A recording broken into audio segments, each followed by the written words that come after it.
ನಿಮಗೆ ನಾನು ಯುಗಾದಿ ಕಥೆ ಹೇಳೋತ್ನ್ಯಾಗ ಶ್ರೀ ವಿಷ್ಣುವಿನ ಒಂದನೇ ಅವತಾರದ ಬಗ್ಗೆ ಅಂದ್ರೆ ಮತ್ಸ್ಯಾವತಾರದ ಬಗ್ಗೆ ಹೇಳಿದ್ದೆ. ಇವತ್ತು ನಾನು ನಿಮಗೆ ಶ್ರೀಮನ್ನಾರಾಯಣನ ಎರಡನೇ ಅವತಾರವಾದಂಥ ಕೂರ್ಮಾವತಾರದ ಪೌರಾಣಿಕ ಕಥೆಯನ್ನು ಹೇಳ್ತೀನಿ. ನಮಸ್ಕಾರಗಳು. ಕಥೆಗಾರ್ತಿ ಸರೋಜಾ ಕುಲಕರ್ಣಿ ಕಥೆಗೆ ಸ್ವಾಗತ.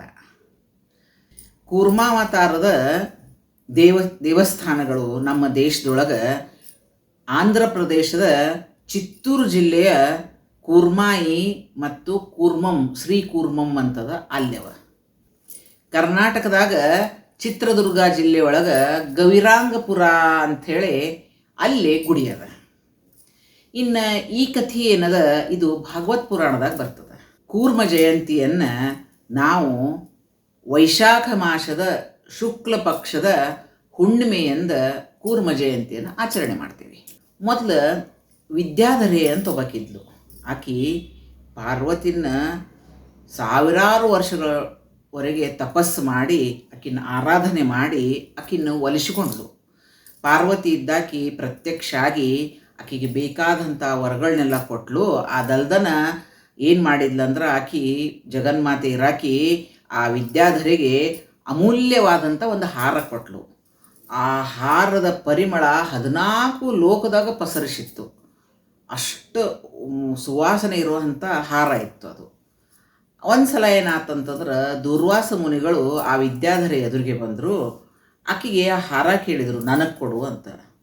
ವಿದ್ಯಾಧರೆಗೆ ಮೊದಲನ ಗೊತ್ತಿತ್ತು, ಯಾಕಂದ್ರೆ ದುರ್ವಾಸ ಮುನಿಗಳು ಎಂಥ ಶಿಟ್ನವರು ಅಂತ. ಅದಕ್ಕೆ ಆಕೆ ಏನು ಮಾಡಿದ್ಲಂದ್ರೆ ಹಿಂದೆ ಮುಂದೆ ನೋಡ್ಲಾರ್ದನ ತನ್ನ ಕೈ ಒಳಗಿನ ಆ ಹಾರಾನ ಏನು ಮಾಡಿದ್ಲಂದ್ರೆ ದುರ್ವಾಸ ಮುನಿಗಳಿಗೆ ಕೊಟ್ಟು ಅಲ್ಲಿಂದ ಗಪ್ಚಿಪ್ಪ ಹೋಗ್ಬಿಟ್ಲಕ್ಕಿ. ಆಮೇಲೆ ಆಹಾರ ತೊಗೊಂಡು ಹೋಗುತ್ನ್ಯಾಗ ಆ ದುರ್ವಾಸ ಮುನಿಗಳ ಎದುರುಗಡೆಗೆ ದೇವೇಂದ್ರ ಇದ್ದಾವ ತನ್ನ ಹೆಂಡತಿ ಸಚೀದೇವಿ ಜೊತೆಗೆ ಐರಾವತದ ಮೇಲೆ ಬರ್ಲಿಕ್ಕತ್ತಿದ್ದ. ಆವಾಗ ಆ ದುರ್ವಾಸ ಮುನಿಗಳು ಏನು ಮಾಡಿದ್ರಂದ್ರೆ ಆಹಾರವನ್ನು ಇಂದ್ರಗೆ ಕೊಟ್ಟರು. ಇಂದ್ರಗೆ ಆಹಾರ ಪಾರ್ವತಿ ದೇವಿ ಕೊಟ್ಟಿದ್ದಂತ ಗೊತ್ತಿರಲಿಲ್ಲ. ಅದನ್ನೇನು ಮಾಡ್ದ ಅಂದ್ರೆ ಐರಾವತಕ್ಕೆ ಹಾಕಿದ.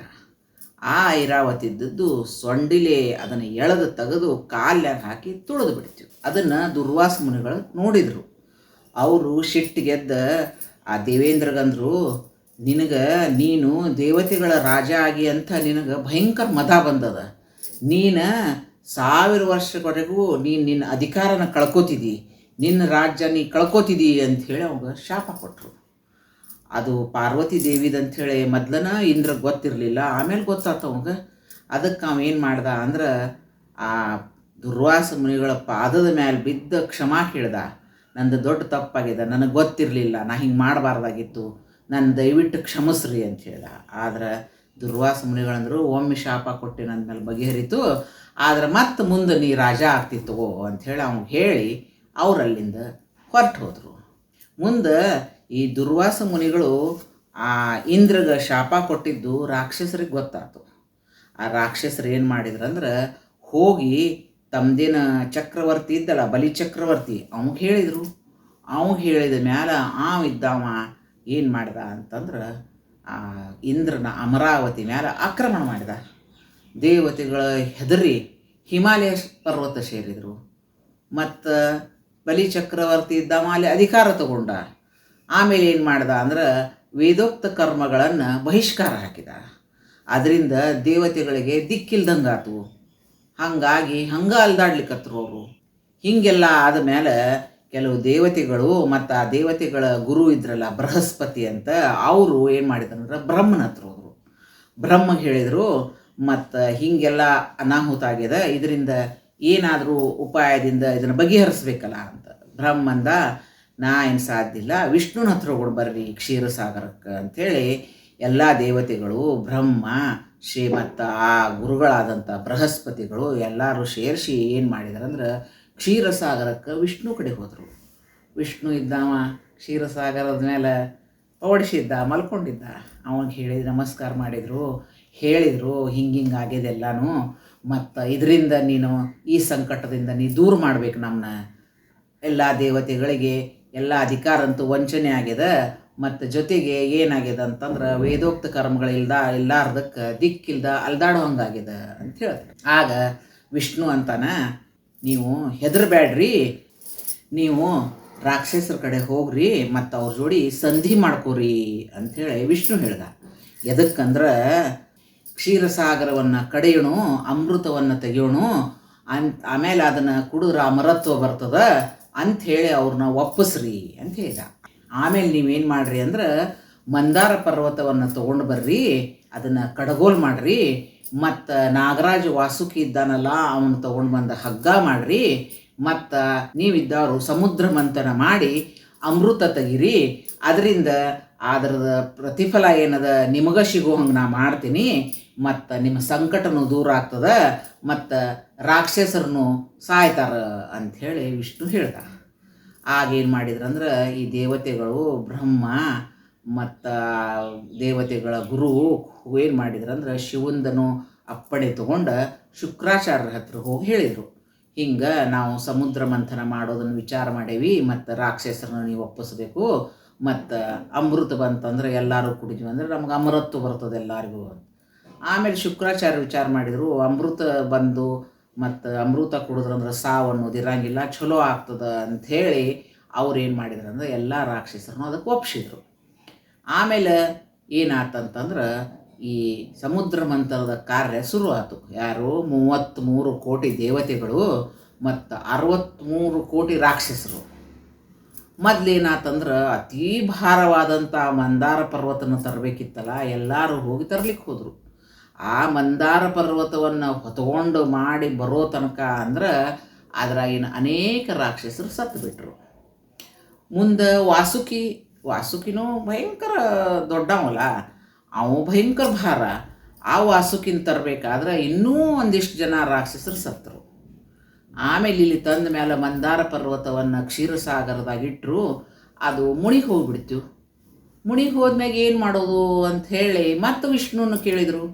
ಆವಾಗ ವಿಷ್ಣು ಅಂದ, ನೀವೇನು ಚಿಂತೆ ಮಾಡಬೇಡ್ರಿ, ನಾನು ಕೂರ್ಮಾವತಾರ ತಗೊಂಡು ಆ ಸಮುದ್ರದ ತಳಕ್ಕೆ ಹೋಗಿ ಆ ಪರ್ವತದ ತಳದಾಗ ನಾನು ಅದಕ್ಕೆ ನನ್ನ ಬೆನ್ನು ಕೊಟ್ಟು ಅದನ್ನು ಮ್ಯಾಲಕ್ಕೆ ಎತ್ತೀನಿ, ನೀವು ವಾಸುಕಿಯನ್ನು ಕಟ್ಟಿ ನೀವು ಸಮುದ್ರ ಮಂಥನ ಮಾಡಿರಿ ಅಂಥೇಳಿ ವಿಷ್ಣು ಇದ್ದವ ಹೇಳ್ದ. ಅದರಂತೆನ ಅವ ಅತೀ ಭಯಂಕರವಾದ ದೈತ್ಯವಾದಂಥ ಆಮೆಯ ರೂಪ ತಗೊಂಡ ಮತ್ತು ಸಮುದ್ರದಲ್ಲಿ ಒಳಗೆ ಧುಮುಕಿದ. ಆಮೇಲೆ ಅವ ಏನು ಮಾಡ್ದ ಅಂದ್ರೆ ತನ್ನ ಬೆನ್ನಿನ ಮೇಲೆ ಆ ಮಂದಾರ ಪರ್ವತವನ್ನು ಅಗಳಾಡ್ಲಾರ್ದ ನಿಂತಂದ್ರೆ ಆಮೆಯ ರೂಪದಲ್ಲಿರುವಂಥ ವಿಷ್ಣು ಇದ್ದಾವ ಅಗಳಾಡ್ಲಾರ್ದ ನಿಂತ ತನ್ನ ಬೆನ್ನ ಮೇಲೆ ಆ ಮಂದಾರ ಪರ್ವತವನ್ನು ಸ್ಥಿರವಾಗಿ ನಿಲ್ಲೋ ಹಂಗೆ ಮಾಡಿದ. ಆಮೇಲೆ ಈ ದೇವತೆಗಳು ರಾಕ್ಷಸರು ಏನು ಮಾಡಿದ್ರಂದ್ರೆ ಆ ನಾಗರಾಜ ಇದ್ದಲ್ಲ ವಾಸುಕಿ, ಅವನ್ನ ಆ ಪರ್ವತಕ್ಕೆ ಕಟ್ಟಿ ಮುಂದೆ ಸಾಗರ ಮಂಥನವನ್ನು ಮಾಡಲಿಕ್ಕೆ ಶುರು ಮಾಡ್ತಿದ್ರು.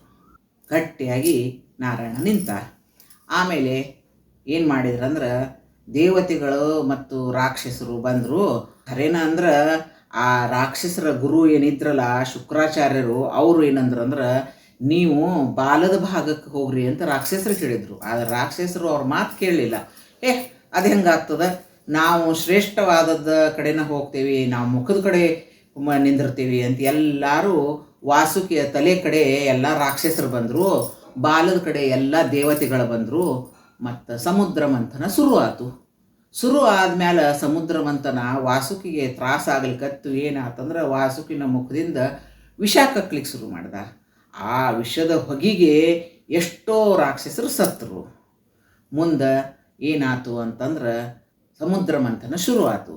ಶುರು ಆದ್ಮ್ಯಾಗ ಏನಾತಂದ್ರೆ ಕಾಮಧೇನು ಬಂತು, ವಾರುಣಿ ಅಂತ ಮಧ್ಯ ಬಂತು, ಮತ್ತು ಕಲ್ಪವೃಕ್ಷ ಬಂತು, ಅಪ್ಸರೆಯರು ಬಂದರು. ಹಿಂಗೆ ಶ್ರೇಷ್ಠವಾದಂಥ ಅನೇಕ ವಸ್ತುಗಳು ಬಂದು ಆಮೇಲೆ ವಿಷ ಬಂತು.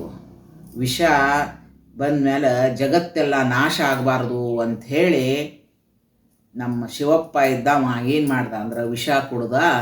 ಅದು ಕೆಳಗಡೆ ಹೋಗಿ ಏನು ನಾಶ, ಅವನು ಹೊಟ್ಟೆ ಒಳಗಿರುವಂಥ ಜಗತ್ತು ನಾಶ ಆಗಬಾರ್ದು ಅಂಥೇಳಿ ಪಾರ್ವತಿ ದೇವಿ ಇದ್ದಕ್ಕೆ ಅವನ ಗಂಟ್ಲನ್ನು ಹಿಡಿದ್ಲು. ಆಮೇಲೆ ಶಿವನ ಗಂಟ್ಲ ಏನದ ನೀಲಿ ಆಯಿತು. ಹೀಗಾಗಿ ಶಿವಗ ನೀಲಕಂಠ ಅಂತ ಹೆಸರು ಬಂತು. ಮತ್ತು ಅವಾಗ ತಂಪಾಗಲಿ ಅಂಥೇಳಿ ಚಂದ್ರನ ಅವನ ತಲೆ ಮೇಲಿಟ್ಟರು. ಆಗ ಅವಾಗ ಚಂದ್ರಶೇಖರ ಅಂತಲೂ ಹೆಸರು ಬಂತು. ಹಿಂಗೆ ಏನಾಯ್ತು ಅಂತಂದ್ರೆ ಅದರ ನಂತರ ಮತ್ತು ಈ ಸಮುದ್ರ ಮಂಥನ ಶುರುನೇ ಇತ್ತಲ್ಲ. ಆಮೇಲೆ ಏನಾಯ್ತು, ಐರಾವತ ಬಂತು, ಕಾಮಧೇನು ಬಂತು, ಕಲ್ಪವೃಕ್ಷ ಬಂತು. ಇದನ್ನೆಲ್ಲ ಇಂದ್ರಕ್ಕೆ ಕೊಟ್ಟರು.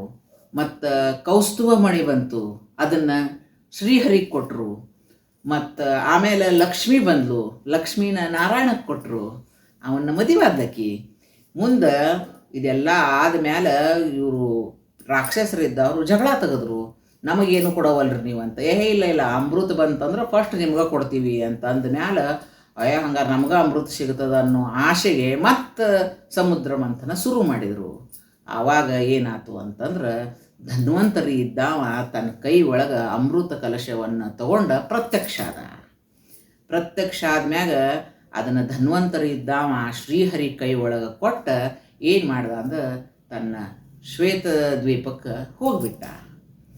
ಆದ್ರೆ ಆ ಟೈಮ್ನ್ಯಾಗ ಇಂದ್ರನ ಮಗ ಇದ್ದಾವ ಜಯಂತನ್ನವ ಆ ಕಲಶವನ್ನು ತಗೊಂಡ ಓಡಿದ ಅಂಥೇಳಿ ನಿಮಗೆ ಮಹಾಕುಂಭದ ಕಥೆ ಹೇಳೋತ್ನಾಗ ಹೇಳಿದ್ದೆ. 4 ಕಡೆ ಅಮೃತ ಇದ್ದದ್ದು ಬಿತ್ತು. ಆ 4 ಜಾಗದಾಗ ನಾವು ಮಹಾಕುಂಭವನ್ನು ನಡೆಸ್ತೀವಿ ಅಂತಲೂ ಹೇಳಿದ್ದೆ. ಹಂಗೆ ಅದೆಲ್ಲ ಆದಮೇಲೆ ಕೊನೆಗೆ ತಂದ ಶ್ರೀಹರಿ ಕೈ ಒಳಗೆ ಅಮೃತ ಕಲಶವನ್ನು ಕೊಟ್ಟಾಗ ಆಮೇಲೆ ಇವರು ಏನಾತಂದ್ರೆ ನಮಗೆ ನಮಗೆ ನಮಗೆ ನಮಗೆ ಅಂತ ಜಗಳಾಡ್ಲಿಕ್ಕತ್ತರು. ಯಾರು? ರಾಕ್ಷಸರು ಮತ್ತು ದೇವತೆಗಳು. ಆವಾಗ ವಿಷ್ಣು ಇದ್ದಾವೇನು ಮಾಡಿದ ಅಂದ್ರೆ ಸುರಸುಂದರಿಯಾದಂಥ ಮೋಹಿನಿ ವೇಷವನ್ನು ತಗೊಂಡ ನಾನು ಎಲ್ಲರಿಗೂ ಸರಿಯಾಗಿ ಹಂಚ್ತೀನಿ ಅಂಥೇಳಿ ಒಂದು ಸಾಲಿನಾಗ ದೇವತೆಗಳ ಬರ್ರಿ, ಒಂದು ಸಾಲಿನಾಗ ರಾಕ್ಷಸರು ಕೂಡ್ರಿ ಅಂಥೇಳಿ ಕೂಡಿಸಿ ಆ ರಾಕ್ಷಸರಿಗೆ ಫಸಿಗೆ ಹಾಕಿ ಅಂದ್ರೆ ಅವ್ರನ್ನ ಮಳ್ಳು ಮಾಡಿ ಅವೇನು ಮಾಡಿದ ಶ್ರೀಹರಿ ಅಂತಂದ್ರೆ ದೇವತೆಗಳಿಗೆ ಅಮೃತವನ್ನು ಕೊಡಲಿಕ್ಕೆ ಶುರು ಮಾಡಿದ. ಹಿಂಗೆ ಶ್ರೀಹರಿ ಇದ್ದವ ಏನು ಮೋಹಿನಿ ರೂಪ ತಗೊಂಡಿದ್ದ ಅವ ರಾಕ್ಷಸರಿಗೆ ಮಳ್ಳು ಮಾಡಿ ಅಮೃತವನ್ನು ದೇವತೆಗಳಿಗೆ ಹಂಚಲಿಕ್ಕತ್ತ. ಕೊನೆಗೆ ಒಬ್ಬವ ಶಿವಿಕಾ ಅನ್ನೋ ಒಬ್ಬ ರಾಕ್ಷಸಿ ಇದ್ಲು. ಆಕಿ ಮಗ ಇದ್ದ ರಾಹು ಅಂಥೇಳಿ. ಆವ ದೇವತೆಗಳ ವೇಷ ಹಾಕ್ಕೊಂಡು ಬಂದು ದೇವತೆಗಳ ಸಾಲಿನಾಗ ಕೂತಿದ್ದ. ಅವಂದು ಪಾಳೆ ಬಂದಾಗ ಅವ ಕೊಡ್ಲಿಕ್ಕತ್ತಾಗ ಸೂರ್ಯ ಮತ್ತು ಚಂದ್ರರಿಗೆ ಅವ ಯಾರಂತ ಗೊತ್ತಾತು. ಅವರು ಇಬ್ಬರು ಹೋಗಿ ಮೋಹಿನಿ ರೂಪದ ಶ್ರೀಮನ್ನಾರಾಯಣಗೆ ಹೇಳಿದರು ಇವ ರಾಕ್ಷಸ ಅಂಥೇಳಿ. ಆವಾಗ ಶ್ರೀಮನ್ನಾರಾಯಣ ಸಿಟ್ಟಿಗೆ ಬಂದು ಏನು ಮಾಡಿದ, ತನ್ನ ಕೈ ಒಳಗಿನ ಸೌಟಿತ್ತು ಅಂದ್ರೆ ಅಮೃತವನ್ನು ಹಂಚಲಿಕ್ಕತ್ತಿದ್ದ, ಅದನ್ನು ಸುದರ್ಶನ ಚಕ್ರ ಮಾಡಿ ಆ ರಾಹುನ ಶಿರಚ್ಛೇದ ಮಾಡಿಬಿಟ್ಟ. ಆದ್ರೆ ಆ ರಾಹು ಆಗಲೇ ಇವೇನು ನಾರಾಯಣ ಅವರಿಗೆ ಅವಾಗ ಅಮೃತವನ್ನು ಕೊಟ್ಟಿದ್ದ, ಅದನ್ನು ಕುಡಿದು ಬಿಟ್ಟಿದ್ದ. ಹಾಗಾಗಿ ಉಳ್ದ. ಶಿರದ ಭಾಗವನ್ನು ರಾಹು ಅಂತಾರೆ ಮತ್ತು ದಡದ ಭಾಗವನ್ನು ಕೇತು ಅಂತ ಹೆಸರಿಟ್ರು. ಹಿಂಗೆ ಶ್ರೀಹರಿ ಇದ್ದಾವ ಮೋಹಿನಿ ರೂಪದಾಗನ ಎಲ್ಲ ದೇವತೆಗಳಿಗೆ ಅಮೃತವನ್ನು ಹಂಚಿದ ಮೇಲೆ ಕಲಶವನ್ನು ಇಂದ್ರನ ಕೈ ಒಳಗೆ ಕೊಟ್ಟು ತಾನು ತನ್ನ ನಿಜ ರೂಪ ತಗೊಂಡ. ಆಗ ಈ ರಾಕ್ಷಸರಿಗೆಲ್ಲ ತಮಗೆ ಮೋಸ ಆತು ಅಂಥೇಳಿ ಗೊತ್ತಾತು. ಅವರೆಲ್ಲ ಮತ್ತೆ ಯುದ್ಧ ಮಾಡ್ಲಿಕ್ಕತ್ತರು. ದೇವತೆಗಳು ರಾಕ್ಷಸರು ಭಯಂಕರವಾದ ಯುದ್ಧ ಆಯಿತು. ದೇವತೆಗಳು ಅಮೃತ ಕುಡಿದಿದ್ರು, ಅವ್ರಿಗೇನಾಗಲಿಲ್ಲ. ಭಯಂಕರ ರಾಕ್ಷಸರು ಅದರಲ್ಲಿ ಸತ್ತು ಹೋದರು. ಅಳಿದುಳಿದ ರಾಕ್ಷಸರು ಏನು ಮಾಡಿದ್ರು ಅಂದ್ರೆ ಪಾತಾಳ ಸೇರಿಕೊಂಡ್ರು. ಆದ್ರೆ ನಮಗೆ ಶ್ರೀಹರಿ ಇದ್ದಾವ ಮೋಸ ಮಾಡಿದ ಅಂಥೇಳಿ ರಾಕ್ಷಸರು ಏನು ಮಾಡಿದ್ರು ಅಂದ್ರೆ ಶ್ರೀಹರಿನ ದ್ವೇಷ ಮಾಡಲಿಕ್ಕೆ ಪ್ರಾರಂಭ ಮಾಡಿದರು. ಹಿಂಗೆ ಶ್ರೀಹರಿ ಇದ್ದಾವ ಭಯಂಕರವಾದಂಥ ಆಮೆಯ ರೂಪ ತಗೊಂಡ ಆ ಮಂದಾರ ಪರ್ವತದ ಕೆಳಗಡೆಗೆ ಅಲುಗಾಡದೆ ನಿಂತ ಈ ಸಮುದ್ರ ಮಂಥನ ಮಾಡಲಿಕ್ಕೆ ಸಹಾಯ ಮಾಡಿದ. ಮತ್ತು ಅತೀ ಸುಂದರವಾದಂಥ ಮೋಹಿನಿ ರೂಪವನ್ನು ತಗೊಂಡ ಬರೇ ದೇವತೆಗಳಿಗೇ ಅಮೃತ ಸಿಗೋ ಹಂಗೂ ಮಾಡಿದ. ಈಗೇನು ದೇವತೆಗಳಿಗೆ ತ್ರಾಸು ಬಂದಿತ್ತು ಆ ತ್ರಾಸನ್ನು ಎಲ್ಲ ಹೋಗೋ ಹಂಗೆ ಮಾಡಿದ. ಮುಂದೆ ಇಂದ್ರಿದ್ದವ ಅಮರಾವತಿಗೆ ಮತ್ತು ರಾಜ ಆದ. ಮತ್ತು ಈ ರೀತಿ ನಾವು ಸಹಿತ ನಮ್ಮ ಕಷ್ಟ ಸಮಯದಾಗ ಹೆಂಗೆ ಆಮಿದ್ರೆ ಏನರೇ ತ್ರಾಸ ಬಂದ್ರೆ ಆಮಿದ್ದದ್ದು ತನ್ನ ನಾಲ್ಕು ಕಾಲುಗಳನ್ನು ತನ್ನ ಮುಖವನ್ನು ಒಳಗಡೆ ಸೇರಿಸಿಕೊಂಡು ಭಯಂಕರ ಗಟ್ಟಿಯಾದಂಥ ಕಲ್ಲಾಗಿ ಅದನ್ನು ಎದುರಿಸ್ತದ. ಹಂಗೆ ಶ್ರೀಮನ್ನಾರಾಯಣ ಇದ್ದಾವ ತಾನೂ ಆಮೆ ಆಗಿ ಈ ಸಮುದ್ರ ಮಂಥನ ಅಂತ ದೊಡ್ಡ ಕಾರ್ಯಕ್ಕೆ ತನ್ನ ಬೆನ್ನನ್ನು ಕೊಟ್ಟ. ಹಂಗೆ ನಾವು ನಮ್ಮ ಜೀವನದಲ್ಲಿ ಏನು ಕಷ್ಟ ಬಂದರೂ ಎದುರಿಸಬೇಕು ಧೈರ್ಯದಿಂದ ಅಂಥೇಳಿ ಈ ಅವತಾರದಾಗ ಶ್ರೀಮನ್ನಾರಾಯಣ ಇದ್ದವ ನಮಗೆ ತಿಳಿಸಿದ್ದಾನ ಅಂಥೇಳಿ ನನ್ನ ಅಭಿಪ್ರಾಯ ಅದ. ಮತ್ತು ಕತೆ ಕೇಳಿದ್ರಲ್ಲ, ಒಂದು ಲೈಕ್ ಕೊಡ್ರಿ, ಸಬ್ಸ್ಕ್ರೈಬ್ ಮಾಡಿರಿ, ಬೇರೆದವ್ರಿಗೂ ಶೇರ್ ಮಾಡಿರಿ, ಅವ್ರಿಗೂ ಸಬ್ಸ್ಕ್ರೈಬ್ ಮಾಡ್ಲಿಕ್ಕೆ ಹೇಳ್ರಿ, ಬೆಲ್ ಐಕಾನ್ ಒತ್ತಿರಿ. ಮತ್ತು ಎಂಥ ಕತೆ ಹೇಳಿ, ಕತೆ ಹೆಂಗಿತ್ತು ಅಂತ ಒಂದು ಕಾಮೆಂಟು ಬರೀರಿ. ಧನ್ಯವಾದ.